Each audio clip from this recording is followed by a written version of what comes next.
کہ اللہ تعالیٰ مجھے اپنی نیکیوں کا بدلہ نہ دے تو کوئی بات نہیں، بس میں اس بات سے ڈرتا ہوں کہ اللہ تعالیٰ کہیں مجھے کسی گناہ پر نہ پکڑ لے۔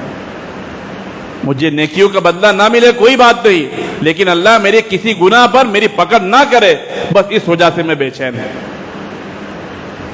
کیا ہمیں اللہ کا ڈر اور خوف ہے؟ کیا ہمارے دلوں میں ہمارے گناہوں کا خوف ہے؟ ہم مطمئن ہیں، ہم سکون میں ہیں کہ اللہ تعالیٰ غفور الرحیم ہے، اللہ ہمارے گناہوں کو معاف فرما دے گا۔ لیکن اللہ نے یہ بھی فرمایا اعلموا ان اللہ شدید العقاب وان اللہ غفور الرحیم، کہ جان لو، اس بات کو ذہن میں بٹھا لو کہ اللہ تعالیٰ شدید العقاب بھی ہے، سخت سزا دینے والا بھی ہے، اور غفور الرحیم بھی ہے۔ دونوں صفت اس کے اندر موجود ہے۔ جہاں اپنے بندوں پر رحم کرے گا، جہاں اپنے بندوں پر شفقت کا معاملہ کرے گا، اپنی رحمتیں اور برکتوں کا نزول فرمائے گا، وہیں پر اللہ تعالیٰ انہیں عذاب بھی دے سکتا ہے، غلط کاموں پر پکڑ بھی سکتا ہے۔ اس لیے ہمیں اس بات کو بھی بھولنا نہیں ہے، گناہوں کا احساس ہمارے اندر ہونا چاہیے، گناہوں کو یاد کر کے ہمیں رونا چاہیے، موت کو یاد کرنا چاہیے۔ اکثروا ذکر ہادم اللذات الموت، کہ لذتوں کو توڑ دینے والی چیز موت کو کثرت سے یاد کرو۔ آدمی دنیا کی لذتوں میں کھویا ہوا ہے، دنیا کے مال و دولت میں کھویا ہوا ہے، وہ مال و دولت جو ایک دن فنا ہو جائے گا، وہ مال و دولت جو کسی کا ساتھی نہیں ہے۔ آج میرے پاس ہے تو کل کسی اور کے پاس، کل تمہارے پاس ہے تو کل پرسوں کسی اور کے پاس رہے گا۔ اس مال کے لیے ہم اللہ کے احکامات کو چھوڑ رہے ہیں، نماز سے غفلت اور سستی برت رہے، روزے سے غفلت اور سستی برت رہے۔ تو ہمیں چاہیے کہ گناہوں کے احساس ہمارے اندر پیدا کرے، موت کو یاد کرے۔ ایک دن ہم بھی ڈولی پر سوار ہو کر جائیں گے، ہمیں بھی دفنایا جائے گا۔ تو ہم جب دفنائے جائیں، قبر میں اتارے جائیں، تو ہماری قبر روشن ہو، اس کے لیے ہمیں چاہیے کہ اللہ پر ایمان رکھے، رسول کی اطاعت و فرما برداری کرے، اور اللہ کا ذکر کثرت سے کرتے رہے، چلتے پھرتے اٹھتے بیٹھتے اللہ کو یاد کرتے رہے، اللہ کا ذکر کرتے رہے، اور اپنی موت کو، اپنے گناہوں کو یاد کر کے روتے رہے، توبہ و استغفار کرتے رہے۔ اس کے بعد اللہ نے فرمایا وَإِذَا تُلِيَتْ عَلَيْهِمْ آيَاتُهُ زَادَتْهُمْ ایمانا، اور جب وہ قرآن مجید کی تلاوت کرتے ہیں تو ان کے ایمان میں زیادتی ہو جاتی ہے، ان کا ایمان بڑھ جاتا ہے۔ گویا قرآن مجید کی تلاوت کرنا، قرآن مجید کو پڑھنا، قرآن مجید کو اپنی زندگی میں لانا، یہ ایک مومن کی صفت اور ایک مومن کی پہچان ہے۔ اور ایمان میں بڑھوتری کب ہوگی؟ جب ہم قرآن مجید کو سمجھ کر پڑھیں گے، جب قرآن مجید کا معنی اور مفہوم سمجھیں گے، جب ہمارے ایمان میں بڑھوتری آئے گی، ایمان میں پختگی آئے گی، ایمان مضبوط ہوگا۔ لیکن اگر ہم صرف تلاوت کریں گے تو تلاوت کا ثواب تو ضرور ملے گا، لیکن جو ایمان میں بڑھوتری ہونا چاہیے، جو اللہ سے ہمارا تعلق مضبوط ہونا چاہیے، وہ مضبوط نہیں ہوگا۔ ابھی رمضان المبارک کا مہینہ گزرا، اور الحمدللہ ہم مالیگاؤں کے لوگوں کو قرآن مجید ختم سننے کی خواہش رہتی ہے۔ ہر مسجد میں قرآن ختم ہوتا ہے، لیکن ایکسپریس کی طرح فٹافٹ ختم ہوتا ہے، 1 گھنٹے میں ختم ہونا چاہیے۔ ہم یہ حفاظ کرام کو وارننگ دے دیتے ہیں، 1 گھنٹے سے زیادہ ہوتا ہے تو معاد تراویح پڑھنا چھوڑ دیتے ہیں۔ لیکن میرے بھائیوں ذرا غور کیجئے کہ ہم نے قرآن مجید کو پورے رمضان میں ختم قرآن سن لیا اور اس کی مٹھائی بھی کھا لیا، لیکن ہم نے قرآن مجید کے اندر کیا لکھا وہ اس کو سمجھا؟ میرے بھائیوں، قرآن مجید کی جب حفاظ کرام تلاوت کر رہے تھے، ہم بھی پیچھے کھڑے ہو کر سن رہے تھے۔ ایمان والوں کا تذکرہ کیا گیا، جنت اور جہنم کا تذکرہ کیا گیا، قبروں کے عذابات کا تذکرہ کیا گیا۔ بتائیے ہمارے اندر خواہش پیدا ہوئی؟ جنت کا تذکرہ سن کر تو ہمارے اندر خوشی ہونی چاہیے کہ ایمان والوں کو اللہ تعالیٰ جنت دے گا، ہمیں خوشی ہوئی۔ جہنم کا تذکرہ کیا گیا، کیا ہمارے اندر ڈر اور خوف پیدا ہوا؟ نہیں پیدا ہوا۔ قبروں کے عذابات کا تذکرہ ہوا، قیامت کا تذکرہ ہوا، کیا ہمارے اندر ڈر پیدا ہوا؟ کیوں؟ اس لیے کہ ہم نے سمجھا ہی نہیں، اس کو پڑھا ہی نہیں، اس کا معنی اور مفہوم ہی نہیں جانتے، تو کیسے ہمارے اندر پیدا ہوگا؟ اللہ نے جنت کا تذکرہ کیا، فَأَمَّا مَنْ أُوتِيَ كِتَابَهُ بِيَمِينِهِ فَيَقُولُ هَاؤْمُ اقْرَءُوا كِتَابِيَهْ، کہ جن لوگوں کو اس کا نامہ اعمال قیامت کے دن سیدھے ہاتھ میں دیا جائے گا تو اتنا خوش ہوگا، وہ لوگوں کو بتائے گا ہاؤم اقرؤوا کتابیہ، کہ لو یہ میرا نامہ اعمال ہے، یہ میرا رزلٹ ہے، پڑھو، خوشی خوشی لوگوں کو بتائے گا۔ جب دنیا کے اندر کسی انسان کا رزلٹ آتا ہے پہلے نمبر سے، دوسرے نمبر سے کامیاب ہوتا ہے، تو اپنے بھائیوں کو، اپنی بہنوں کو، اپنے ماں باپ کو خوشی خوشی رزلٹ بتاتا ہے بچہ کہ میرا رزلٹ آیا، میں کامیاب ہو گیا۔ لیکن اس وقت جب ایمان والا کامیاب ہوگا تو کتنا خوش ہوگا، ذرا تصور کیجیے۔ وہ اسی قرآن کے اندر موجود ہے، انی ظننت انی ملاق حسابیہ، کہے گا کہ مجھے یقین تھا، میرا ایمان تھا کہ مجھے اچھا بدلہ ملے گا۔ اللہ اس کے گمان کے مطابق اسے اچھا بدلہ دیا۔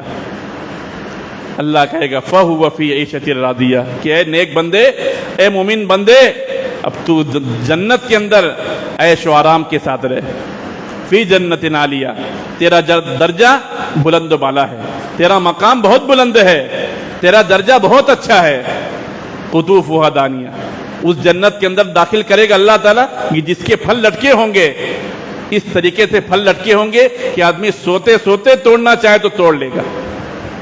اللہ کہے گا کلوا واشربوا ہنیئا بما اسلفتم فی الایام الخالیہ، کہ کھاؤ اور پیو مزے کے ساتھ جو تم نے دنیا کے اندر نیک اعمال کیے۔ کیا یہ آیت ہم نے سنا نہیں 29ویں پارے کے اندر؟ سب نے سنا ہے، سب نے ہاتھ باندھ کے امام کے پیچھے کھڑے تھے، لیکن ہمیں معلوم نہیں کہ ہمارے لیے بیان کی گئی ہے۔ اگر ہمیں اس کا علم ہوتا، اس کا ترجمہ معلوم ہوتا تو یقیناً ہمیں خوشی ہوتی کہ جنت میں ہم جائیں گے، خواہش پیدا ہوتی، رغبت پیدا ہوتی۔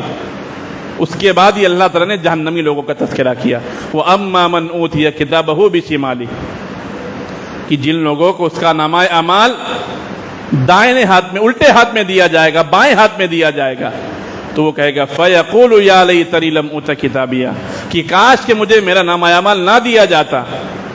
بے عزتی محسوس کرے گا، ذلت محسوس کرے گا۔ وَلَمْ أَدْرِ مَا حِسَابِيَهْ کاش کہ مجھے میرا حساب نہ بتایا جاتا۔ یا لیتہا کانت القاضیہ کاش کہ موت میرا کام تمام کر دیتی۔ دنیا کے اندر موت سے بھاگتا ہے، دنیا کے اندر موت کو بھولا ہوا ہے، لیکن جب اللہ کی سزا کو پائے گا تو موت کو یاد کرے گا کہ کاش موت مجھے آ جاتی تو مجھے یہ سزا ملتی ہی نہیں۔ ما اغنی عنی مالیہ میرے مال نے کچھ فائدہ نہیں دیا۔ دنیا کے اندر مال تھا تو ہم نے وکیل کو خرید لیا، دنیا کے اندر مال تھا تو ہم نے جج کو خرید لیا، دنیا کے اندر مال تھا تو ہم نے کسی کو سزا دے لی، دنیا کے اندر مال تھا تو بنگلہ خرید لیا، لیکن قیامت کے دن وہ مال کچھ کام نہیں آئے گا۔ ما اغنی عنی مالی ہلک عنی سلطانیہ حکومت اور سلطنت بھی کچھ کام نہیں آئے گی۔ دنیا کے اندر حکومت ملتی ہے، ہم لوگوں پر ظلم کرتے ہیں، دنیا کے اندر حکومت ملتی ہے، لوگوں کو مارتے ہیں، لوگوں کو ظلم و ستم کرتے ہیں، لیکن وہاں پر اللہ تعالیٰ حکم الحاکمین ہے، کسی کی نہیں چلے گی، اللہ کے علاوہ کسی کی نہیں چلے گی۔ حکم ہوگا خذوہ فغلوہ ثم الجحیم صلوہ کہ اسے پکڑ لو اور اسے زنجیروں میں جکڑ دو، 70 گز لمبی زنجیر میں جکڑ کے اسے جہنم میں پھینک دو۔ یہ آیت بھی ہم نے پڑھی، لیکن ہمارے دل میں وہ ڈر اور خوف پیدا نہیں ہوا کیونکہ ترجمہ ہی ہم کو معلوم نہیں۔ تو تلاوت قرآن ہونا ہے لیکن سمجھ کر ہونا ہے، معنی مفہوم ہمیں سمجھنا ہے، تب ہماری زندگی میں انقلاب آئے گا، تب ہمیں ہدایت ملے گی۔ یہ ایک پہچان ہے تلاوت کرنا، اور قرآن مجید کی تلاوت کرنے سے، قرآن مجید کو سمجھ کر پڑھنے سے انسان کو ہدایت ملے گی، روحانی ہدایت بھی ملے گی اور جسمانی بیماریوں سے بھی شفا ملے گی۔ ان ھذا القرآن یہدی للتی ہی اقوم کہ قرآن مجید وہ کتاب ہے جو انتہائی سیدھا راستہ بتلاتا ہے۔ اور قرآن مجید کے تعلق سے اللہ نے فرمایا وَشِفَاءٌ لِلنَّاسِ یہ قرآن مجید لوگوں کے لیے شفا ہے۔ جس طریقے سے قرآن مجید پڑھنے سے، سمجھنے سے، اس کے معنی اور مفہوم کو جاننے سے انسان کو ہدایت ملے گی، صراط مستقیم کا راستہ ملے گا، اسی طریقے سے جسمانی بیماری کا علاج بھی اس قرآن مجید کے اندر موجود ہے۔ حضرت عائشہ رضی اللہ عنہ فرماتی ہے کہ جب اللہ کے رسول صلی اللہ علیہ وسلم کو کوئی بیماری پہنچتی تھی تو معوذتین کے ذریعے سے قل اعوذ برب الفلق اور قل اعوذ برب الناس، ان دونوں سورتوں کے ذریعے سے اپنا علاج کرتے تھے، یعنی یہ دونوں سورتوں کو پڑھ کر اپنے اوپر پھونک مار لیتے تھے، دم کر لیتے تھے۔ تو پتہ یہ چلا کہ قرآن مجید یہ ہماری جسمانی شفا کے لیے بھی ہے، اور اسی طریقے سے سورۃ الفاتحہ کی تلاوت، اس کو پڑھ کر بھی ہم اپنے اوپر دم کریں گے تو بیماری سے شفا ملے گی۔ جیسا کہ حضرت ابو سعید خدری کی روایت ہم جانتے ہیں کہ وہ لوگ کچھ صحابہ کرام کسی جگہ پر پہنچے، کسی بادشاہ کے علاقے میں پہنچے تو بادشاہ نے ان کی مہمان نوازی نہیں کی، اتفاق سے بادشاہ کو بچھو نے کاٹ لیا، علاج کرا کر تھک گئے۔ بادشاہ ان لوگوں کے پاس آیا اور کہا کہ تمہارے پاس کوئی علاج موجود ہے بچھو کے کاٹنے کا؟ ایک صحابی نے سورہ فاتحہ پڑھی اور پڑھ کر کے دم کر دیا تو اس کو درد سے شفا مل گئی۔ تو اس بادشاہ نے ان کو کچھ بکری عوض میں دے دی، معاوضے میں دے دی۔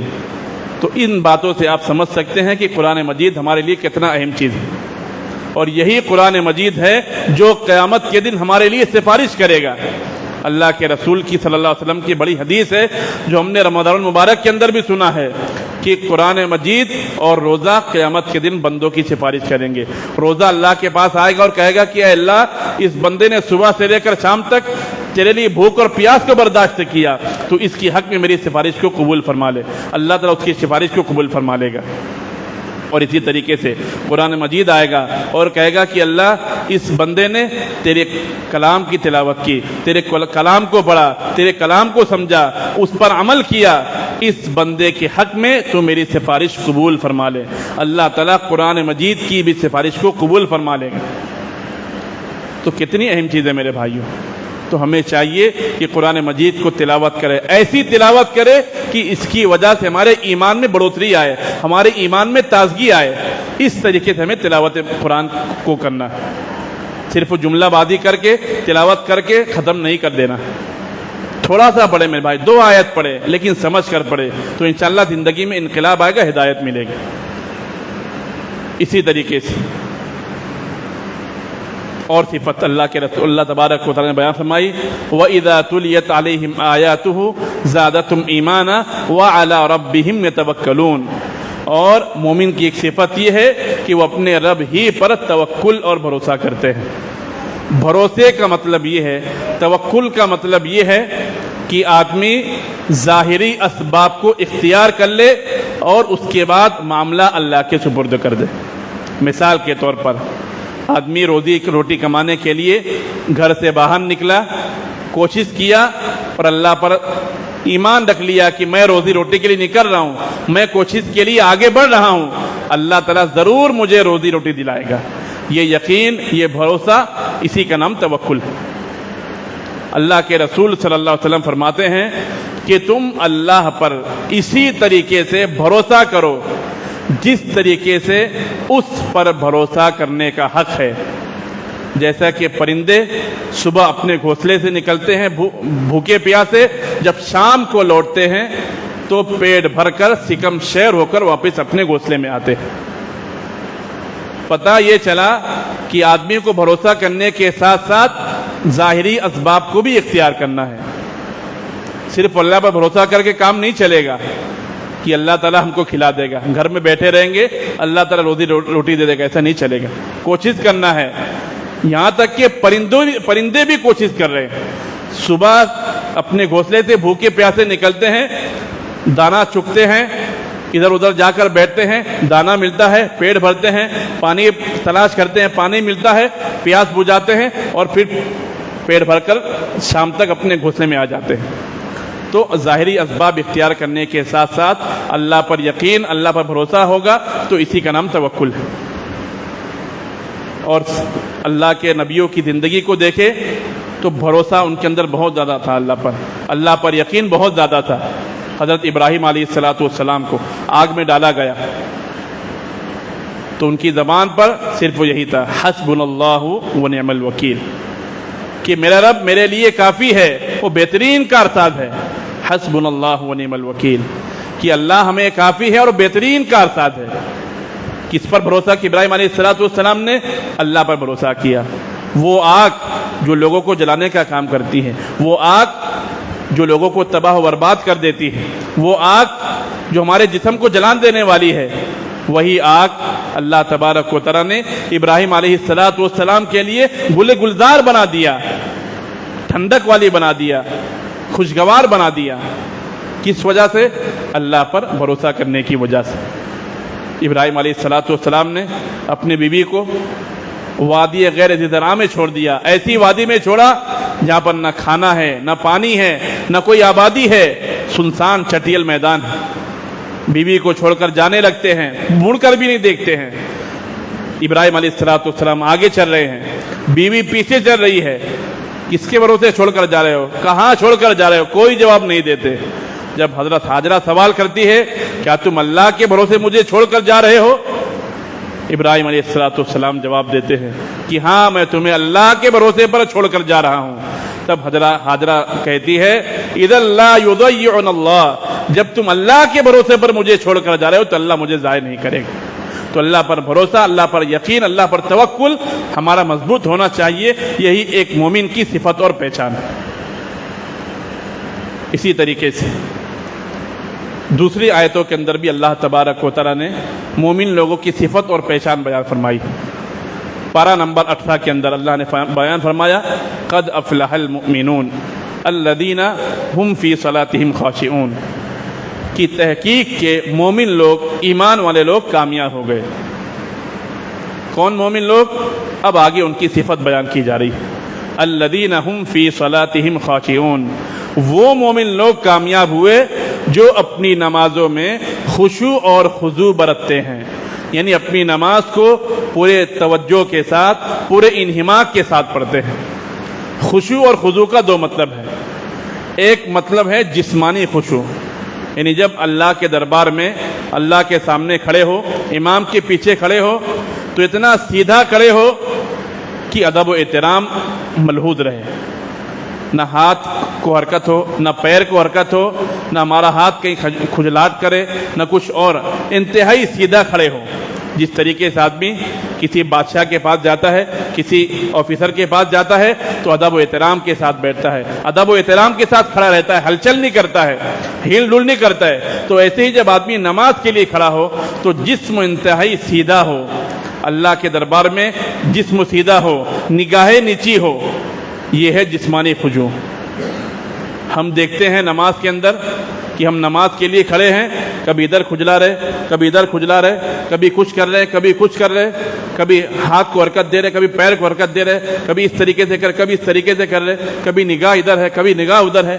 یہ خشوع اور خضوع کے خلاف۔ یہ ایک پہلی معنی ہے خشوع اور خضوع کا، جسمانی خشوع۔ اور روحانی خشوع اور خضوع یہ ہے کہ آدمی اللہ کے سامنے اس طریقے سے کھڑا ہو جیسے وہ اللہ سے سرگوشی کر رہا ہو، اللہ سے بات کر رہا ہو۔ اگر اتنا تصور نہ ہو رہا ہو تو کم سے کم یہ تصور ہو کہ اللہ مجھے دیکھ رہا ہے۔ یعنی عبادت، نماز احسان کے ساتھ کرنا چاہیے۔ الاحسان ان تعبد اللہ کأنک تراہ فإن لم تکن تراہ فإنہ یراک۔ احسان یہ ہے کہ تم اللہ کی عبادت اس طریقے سے کرو گویا تم اسے دیکھ رہے ہو۔ اگر اتنا تصور پیدا نہیں ہوتا کہ تم اللہ کو دیکھ رہے ہو تو یہ تصور اپنے دل میں ہونا چاہیے کہ اللہ تمہیں دیکھ رہا ہے۔ اور بدقسمتی یہ ہے کہ وہ بھی تصور ہمارے اندر نہیں ہے۔ نہ جسمانی طور سے ہم صحیح کھڑے ہو رہے ہیں نماز میں، نہ روحانی طور پر ہم صحیح طریقے سے کھڑے ہوتے ہیں۔ نماز میں کھڑے تو ضرور ہے، اللہ کے دربار میں تو ضرور حاضر ہوئے ہیں، لیکن ہمارا دماغ بزنس میں لگا ہوا ہے، ہماری سوچ کہیں اور ہے، ہم کچھ اور سوچ رہے ہیں۔ تو یہ ہماری نماز میں خشوع اور خضوع نہیں ہے، یہ ایمان کے منافی عمل ہے، ایک مومن کی صفت نہیں ہے۔ صحابہ کرام کو دیکھیے میرے بھائیوں، کتنا خشوع اور خضوع کے ساتھ نماز پڑھتے تھے۔ ایک تابعی کا واقعہ یاد آتا ہے، حضرت عروہ رحمہ اللہ، یہ مدینہ کے بڑے فقہا میں شمار ہوتے ہیں۔ یہ تابعی تھے، مدینہ کے بڑے فقہا میں 7 بڑے فقہا تھے، ان میں سے ان کا ایک شمار ہوتا ہے۔ حضرت عروہ رحمہ اللہ جب یہ نماز پڑھنے کے لیے کھڑے ہوتے تھے تو اتنا خشوع اور خضوع کے ساتھ نماز پڑھتے تھے اتنا انہماک کے ساتھ نماز پڑھتے تھے کہ واقعہ آتا ہے کہ نماز کی ان کو جو ہے پیر میں زخم ہو گیا تھا، ان کو پیر میں مرض لاحق ہو گیا تھا، اور اتنا مرض بڑھ گیا تھا، ان کی بیماری اتنی زیادہ بڑھ گئی تھی کہ ڈاکٹروں نے پیر کاٹنے کا مشورہ دیا۔ چنانچہ ڈاکٹروں نے، طبیبوں نے کہا، حکیموں نے کہا کہ آپ کا پیر کا مرض بہت زیادہ بڑھ چکا ہے، آپ کے پیر کو کاٹنا پڑے گا۔ چنانچہ وہ پیر کاٹنے کے لیے تیار ہو گئے۔ تب ڈاکٹروں نے کہا کہ ہم آپ کو ایک ایسی دوا دیں گے جس کی وجہ سے آپ کی عقل زائل ہو جائے، آپ کی سوچنے کی صلاحیت ختم ہو جائے، یعنی آپ کو سن کر دیں گے، ایسی دوا دیں گے جو آپ کو سن کر دے، آپ کو تکلیف کا احساس نہ ہو، پیر کاٹا جائے گا تو آپ کو دکھ اور تکلیف نہ ہو۔ حضرت عروہ رحمہ اللہ کہنے لگے کہ مجھے کوئی ایسی دوا مت کھلاؤ کہ جس کی وجہ سے میری فکر اور عقل زائل ہو جائے۔ میں جب نماز کے لیے کھڑا ہوں، جب نماز پڑھنے کے لیے کھڑا ہوں گا، تب آپ لوگ میرے مرض کا علاج کر دینا۔ حضرت عروہ رحمہ اللہ 2 رکعت نماز کے لیے کھڑے ہوتے ہیں، نماز کے لیے کھڑے ہوتے، نماز پڑھنا شروع کرتے ہیں، ڈاکٹر اپنا کام چالو کرتے ہیں، تمام قسم کا آپریشن ہو جاتا ہے، پیر کاٹ ڈالا جاتا ہے، لیکن وہ نماز میں اتنا مشغول ہے کہ انہیں درد کا، تکلیف کا کوئی احساس نہیں۔ یہ ہے خشوع اور خضوع۔ درد کا، تکلیف کا احساس نہیں، کتنا خشوع ہوگا میرے بھائی، غور کیجئے۔ آج ہم یہاں کھڑے ہو کر نماز پڑھتے ہیں، کوئی فین چالو کر دے تو ہم کو اس کی آواز آ جاتی ہے، کوئی بات چیت کرتا ہے ہم اس کی آواز سن لیتے ہیں، سب چیز ہم کو نظر آ جاتی ہے، یعنی ہم آگے ہونے کے بعد بھی پیچھے کا ہم کو نظر آ جاتا ہے۔ یہ ہماری نمازوں کا حال ہے، اور جب ہماری نمازوں میں خشوع اور خضوع نہیں ہے تو ہماری یہ نماز ہم کو برائی سے نہیں روک سکتی۔ نماز کا مقصد کیا ہے؟ ان الصلاۃ تنہی عن الفحشاء والمنکر، کہ نماز بے حیائی اور برائی سے روکتی ہے۔ کہ ہماری نماز ہم کو بے حیائی اور برائی سے روکتی ہے؟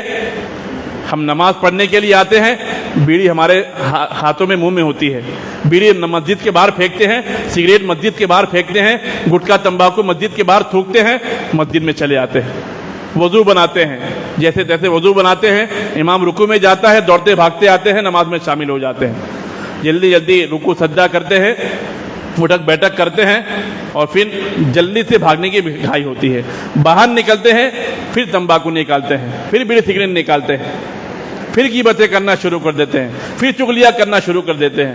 تو اس نماز کا کیا فائدہ میرے بھائیوں، جو ہمیں بے حیائی سے، برائی سے نہ روک سکے؟ کیا فائدہ اس نماز کا؟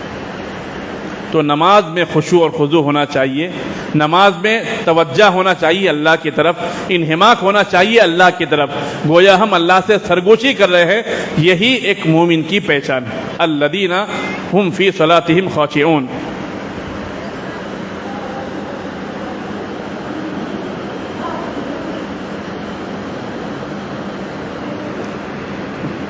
اسی طریقے سے مومن کی ایک صفت یہ بھی ہے، والذین هم عن اللغو معرضون، کہ مومن آدمی وہ ہوتا ہے جو لغو بات سے اعراض کرتا ہے، لغو بات سے بھی اعراض کرتا ہے اور لغو کام سے بھی اعراض کرتا ہے، یعنی زبان سے ایسی بات نہیں بولتا کہ جس کی وجہ سے کسی کی عزت کو ٹھیس پہنچے، جس کی وجہ سے کسی کو تکلیف ہو، جس کی وجہ سے کسی کا دل دکھے، ایسی بات کوئی زبان سے نہیں نکالتا۔ اور لغو باتوں پر عمل، غیبت کرنا، چغلی کرنا، یہ کام بھی نہیں کرتا، یعنی غیبت کرنا، چغلی کرنا، جھوٹ بولنا، یہ لغو عمل ہے، لغو باتیں ہیں، یہ چیز بھی ایک مومن کی پہچان نہیں ہے۔ اور بدقسمتی یہ ہے کہ ہم جتنی زیادہ غیبتیں کرتے ہیں، جتنی زیادہ چغلی کرتے ہیں، شاید کسی اور مذہب کے لوگ نہ کرتے ہوں۔ جہاں پر غیبت کی مجلس سجتی ہے ہم بھی وہاں جا کر بیٹھ جاتے ہیں، جہاں کسی کے بارے میں برائی ہوتی ہے ہم وہاں جا کر بیٹھ جاتے ہیں۔